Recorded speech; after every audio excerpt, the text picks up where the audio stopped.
Merdeka! Yang kami hormati Pak Menteri ATR BPN beserta jajarannya, kawan-kawan Komisi 2, saya langsung saja. Jadi tadi sudah bicara masalah sekolah tinggi pertanahan dan sebagainya. Ini saya terus terang terkejut, terkejut dari apa paparannya Pak Menteri, terkejut sekaligus apresiasi. Ada clue-clue yang apa carbon trading, carbon capture, jasa lingkungan itu luar biasa. Jadi eh, Pak Menteri ini mempunyai pemikiran yang jauh ke depan dan sangat maju ini. Ini sebenarnya ini hal-hal semacam ini menjadi agenda nasional. Karena apa? Karena kita tidak sekedar meningkatkan pendapatan APBN dari mengeruk sumber daya alam, tapi justru ini bagaimana merawat sumber daya alam, terutama hutan, air, dan sebagainya. Ini moga-moga ini pikiran-pikiran kritis ini laku di pemerintahan ke depan. Harusnya loh, kalau melihat masa depan yang ada, harusnya laku dan Pak Menteri bisa eksis di situ. Uh, saya teruskan aja kaitannya dengan idenya Pak Menteri terkait dengan carbon capture, carbon trading. Ini pembicaraan ini sebenarnya sudah 20 tahun yang lalu di Indonesia, lebih dari 20 tahun lalu. Hanya eh, pemerintah kita tidak pernah membuat terobosan kemajuan dalam bentuk PP maupun perhitungan teknis juknisnya di Kementerian Lingkungan Hidup waktu itu. Ini yang jadi masalah padahal bank karbon jalan terus. Ini selama kita tidak punya aturan regulasi yang kuat, ini nggak mungkin diadopsi dan apa namanya bank karbon sulit sekali menyetujui. Kita kaya terhadap hutan dan sebagainya, sebenarnya ini potensi untuk mendapatkan uang.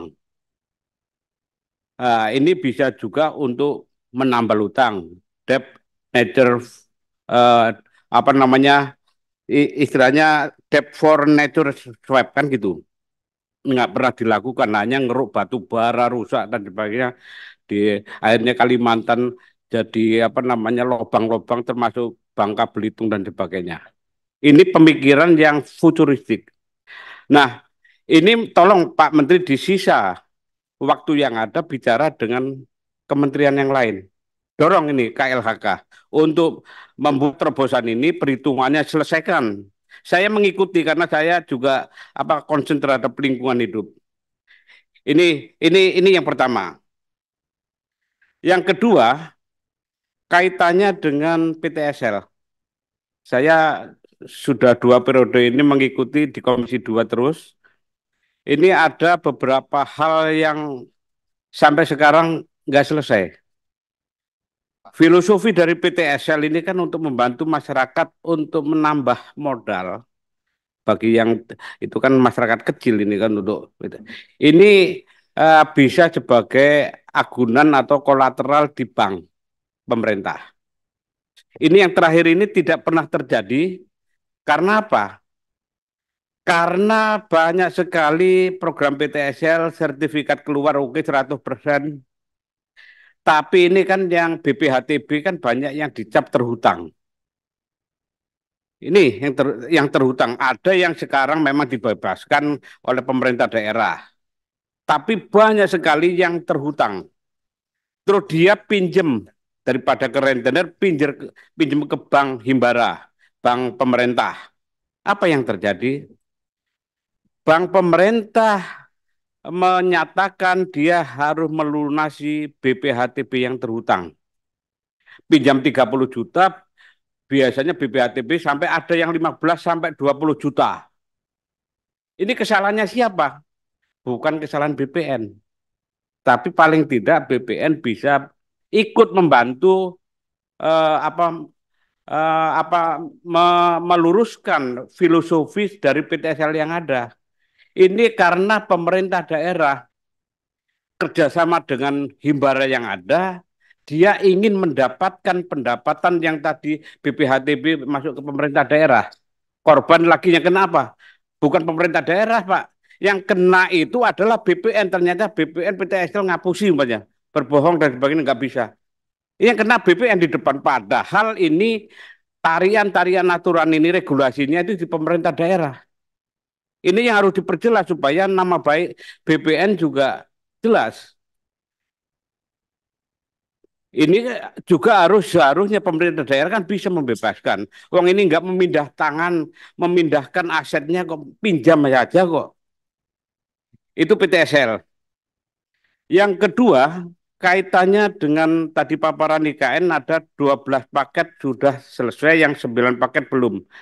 Saya minta informasi karena ada data yang eh, eh, di media sosial juga ada dari Pak Wamen kalau misalnya ini. Ada 2.806 hektar yang bermasalah di KN. Nah ini permasalahannya apa? Apakah karena ini tanahnya masih tanah adat atau tanah rakyat yang belum dibebaskan atau ganti rugi yang belum selesai? Nah, saran saya selain minta penjelasan, saran saya ke depan ini semacam ini banyak, apalagi ada yang namanya proyek strategis nasional baik yang dibayari oleh pemerintah maupun oleh swasta.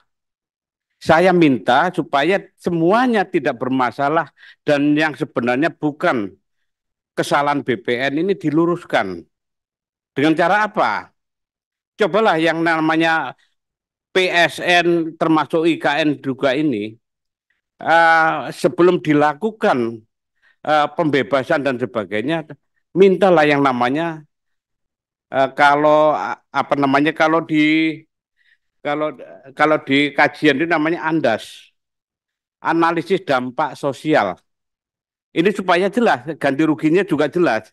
Atau yang dulu pernah saya sampaikan juga, itu yang kaitannya dengan kajian yang namanya LARAP, Land Acquisition and Resettlement Action Plan. Ini kan nggak ada semua. Coba dicek PSN-PSN yang ada, terpembebasan yang ada, tidak ada yang nama kajian ini. Sehingga di belakangnya ini gantung, ribut lagi. Termasuk di dapilnya Pak Marwan ya, bendungan apa Marga Tiga, Marga Tiga dan Wesi Kampung di Lampung Timur sama, karena memang nggak ada kajian yang semacam ini. Yang kena apa? Pasti BPN, padahal bukan BPN itu.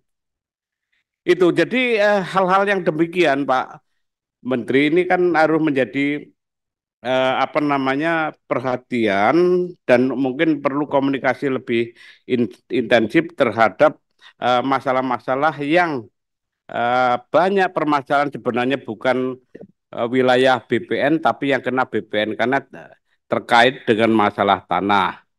Itu mungkin pimpinan, terima kasih. Terima kasih Pak Endro.